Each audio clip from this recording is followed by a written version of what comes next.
मनुष्य शरीर में जन्म लेना होता है तो प्रकृति में वर्षा के साथ आता है, प्रकृति में वर्षा के साथ आया और फसल में मूली गाजर गेहूं अन्न इनमें वो जीव प्रवेश करता है और उसे माता पिता दोनों पाते हैं। तो सप्तम धातु वीर के रूप में परिणित होता है जीव। वो वीर कण के रूप में माता के उदर में जब प्रवेश करता है तो एक रात्रि में मां का और पिता का दोनों का वो जो वीर मिलता है, उस रज और वीर के मिलने से एक कलल सा बनता है। 5 रात्रि व्यतीत होने के बाद एक बुदबुदा सा बनता है। 10 रात्रि व्यतीत होने के बाद एक बेर की सी आकृति होती है। फिर उसके बाद उसमें धीरे धीरे मांसपेशियां बढ़ने लगती हैं। 1 महीने में उसके सिर निकल आता है, 2 महीने में हाथ पांव अंगों का विभाग होता है, तीसरे महीने में नख रोम अस्थि चर्म स्त्री पुरुष के चिन्ह प्रकट हो जाते हैं, 4 महीने में मांसादि सातों धातुएं प्रकट हो जाती है, 5वें महीने में चेतना जागृत हो जाती है। जैसे अपने चेतना, ऐसे 5वें महीने में गर्भस्थ शिशु की चेतना जागृत हो गई। जीव है पर चेतना 5 महीने बाद मां के गर्भ में जागृत। अब उसे भूख लगती है, प्यास लगती है, वहां की तापमयी जलन पीड़ा, छोटे छोटे कीड़ों के द्वारा काटना, 6ठे मास में झिल्ली से लपटा हुआ मां की दाहिनी कोख एक कीड़े की तरह तड़पता है। उस समय माता को कड़वे और खट्टे पानी की लालसा होती है, जिससे उसके अंगों में जाकर भयंकर जलन होती है। यह है भोग। वो कृमि कीड़े की तरह तड़पता है। मलमूत्र के गड्ढे में बीच में झिल्ली में बंधा हुआ वो जीवात्मा सुकुमार तो होता है, वहां के कीड़े उसे नोचते हैं छोटे छोटे, वो तड़पता है। माता प्रसन्न होती कि जब बच्चा हिलता है बोले है, उसकी दुर्गति हो रही, वहां भयंकर कष्ट पा रहा है। ऐसा क्लेश होता है कि क्षण क्षण में बेहोश होता रहता है। माता के खाए हुए कड़वे तीखे गरम नमकीन रूखे खट्टे यही पदार्थ पाने की इच्छा होती है माता, क्योंकि उसको भोग भोगना है।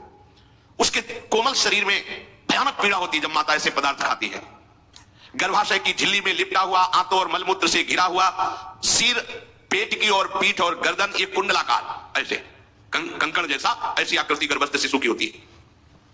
पिंजड़े में बंद पक्षी के समान पराधीन, ना तो वो हिल डुल सकता है ना बोल सकता है, बड़ा असमर्थ दुख को भोग रहा है, चेतना पूरी है। इसी समय भगवान द्रवित होकर उसे ज्ञान देते हैं, गर्भस्थ शिशु को, सबको।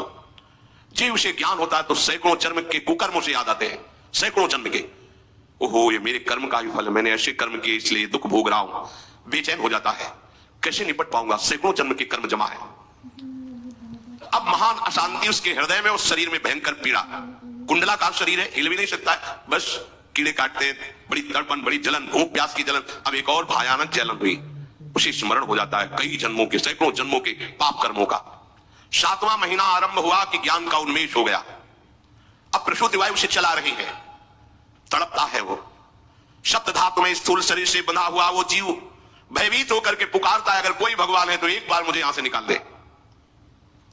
वो विनय करता है भगवान से, कोई अगर भगवान है जिसने मुझे इस बंधन में डाला है, एक बार निकाल दे यहां से, जाके केवल भजन करूंगा।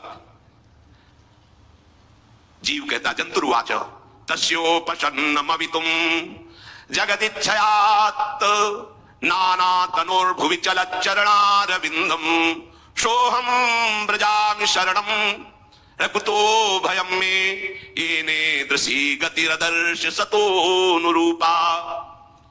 हे प्रभु, मैं बड़ा अधम हूं। ये ज्ञान भगवान की तरफ से गर्भस्थ शिशु को होता है। देखो, स्वयं वो इतना कष्ट पा रहा है, फिर जब आप गर्भ हत्या करते हैं तो आपका पाप कितना बड़ा होगा, सोचो।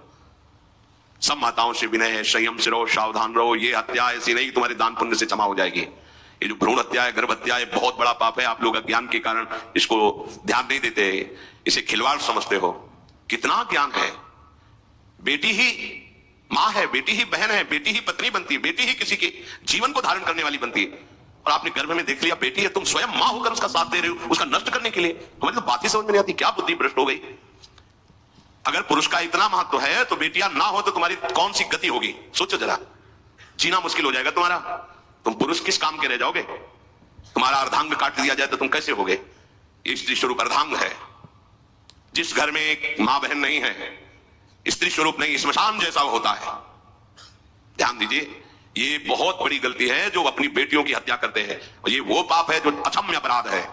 स्त्री हत्या करना शास्त्रों में बहुत बड़ा पाप कहा गया है। फिर वो तो बच्चा है, बिल्कुल नहीं। जिनसे हो गया है, श्रीमद् भागवत का सप्ताह मूल संस्कृत से सुनो और भगवान से प्रायश्चित प्रार्थना करो कि हे नाथ, भूल से गलती हो गई, दूसरा कोई उपाय नहीं, ध्यान से समझ लीजिए। तुम्हारे भ्रूण हत्या गर्भ हत्या के पाप को नष्ट करने में एकमात्र श्रीमद् भागवत समर्थ है, दूसरा कोई नहीं। कोई दान पुण्य तीर्थ स्नान तुम्हें क्षमा नहीं कर पाएगा। यह ऐसा महापाप है। अगर हृदय में जलन करके और मूल संस्कृत के द्वारा पूरी 7 दिन में भागवत श्रवण की जाए नियम से, तो भागवत समर्थ है, इस हत्या के पाप से भी आपको मुक्त कर देगी। जिनकी ऐसे हत्या हो गई हो करवा लो, नहीं तो बुद्धि आगे भ्रष्ट करके तुम्हें हरि गुरु से विमुख कर देगा। ये पाप ऐसा नहीं कि तुम्हें 2-4 माला घुमाने से क्षमा हो जाएगा। ये महत अपराध है। सबकी समझ में रहता, समझ जाओ, नहीं तो आप जहां भी हो वहीं से भ्रष्ट कर देगा। यह अपराध नष्ट नहीं होगा, श्रीमद् भागवत की कृपा से नष्ट हो जाएगा। यह हमें बहुत विश्वास है। श्रीमद् भागवत सप्ताह की यह है ही महामहिम। प्रीति योनि को प्राप्त धंधकारी को सीधे भगवत पार्षद स्वरूप देकर परम पद में आरूढ़ कर दिया। केवल 7 दिन की मूल संस्कृत एक भी श्लोक नहीं छूटना चाहिए। अगर सप्ताहिकी का प्राण हो तो इस भ्रूण हत्या गर्भ हत्या से भी निवृत्ति मिल जाए। अब वो जीव भगवान को पुकारता है, मैं बड़ा नीच अधम हूं। आहा, भगवान आपने जो मुझे गति दिखाई है तो मेरे कर्म के अनुसार ही है, आपका इसमें कोई दोष नहीं। हम लोग जब कष्ट भोगते तो भगवान से कहते हैं हमने तुम्हारा क्या बिगाड़ा। भगवान ने नहीं बिगाड़ा, तो खुद देख क्या बिगाड़ लिया अपना। करो पाप आचरण। अब देखो, हमने तो जीवन में कोई पाप नहीं किया, कितने गर्भ हत्या की है, कितनी खिलवाड़ समझो। ये बिल्कुल भयावह चीज आप लोगों को नहीं, हम बार बार इसीलिए कह रहे कि भयावह वस्तु है, तुम्हें बहुत ऊंचाई से घसीट के भ्रष्ट कर देगी। बहुत होश में हो, भूल के कभी ऐसा न करना जहां तक हमारी आवाज पहुंचे, जहां तक सुनाई दे। गर्भ हत्या मत करना, संयम से रहो। इस तरह का व्यवहार मत करो कि तुम्हारा मनुष्य जन्म ही व्यर्थ चला जाए। इसमें तीनों को बराबर दंड मिलेगा, गर्भ हत्या कराने वाला, गर्भ हत्या की प्रेरणा देने वाला और गर्भ हत्या में सहयोग देने वाला जो औषधि डॉक्टर या जो भी, तीनों को दुर्गति होगी। माता पिता प्रेरक और कर्ता। ऐसा नहीं कि आप डॉक्टर हो तो आपको गर्भ हत्या करने का अधिकार नहीं। आप डॉक्टर हो दूसरे के शरीर को स्वस्थ करके निरोग करने के लिए, हत्या करने के लिए नहीं। कोई भी हमारा संविधान ऐसा आदेश नहीं करता कि आप गर्भ हत्या कर दो। ये ना भागवतिक और ना भारतीय संविधान ऐसा संविधान आदेश नहीं करता। अब वो जीव कह रहा है कि प्रभु मेरे योग्य ही है, आपने जो मुझे दंड दिया है। मैंने सुना है कि आपकी शरण में जो आता है आप उसकी रक्षा कर लेते हैं। आपकी जो शरण में हो जाता है वो इस भूमि पर, भारत भूमि पर, विश्व पर निर्भय विचरण करता है। कोई उसे भय नहीं प्रदान कर सकता। प्रभु, मैं इस माता के उदर में माया का रहस्य न जानने के कारण ऐसे कर्म किए कि मैं आ गया हूं। बहुत दुख पा रहा हूं। हे निर्विकार अखंड बोध स्वरूप परमात्मा, मैं बार बार नमस्कार करता हूं। प्रभु, मेरे ऊपर कृपा कर दो, एक बार इस गर्भ से निकाल दो। मैं यहां से बाहर जाकर आपका निरंतर भजन करूंगा। ये वादा करके आए हम प्रभु से सब। प्रभु ने करुणा करके हमें चांस दिया है मनुष्य शरीर। प्रभु, मैं बहुत जन्मों से इस समय स्मृति आ रही देख रहा हूं, कर्मों में भटकता रहा आपसे विमुख होकर के। ये जो मुझे अभी ज्ञान हो रहा है केवल आपकी कृपा से तत्कालिक है। तत्कालिक, एक तत्कालिक वैराग्य होता है। जैसे कथा सुनियो, मन में आया कि अब तो भजन ही करना है। ये तत्कालिक है, स्थायी नहीं है। इसे स्थायी बनाओ।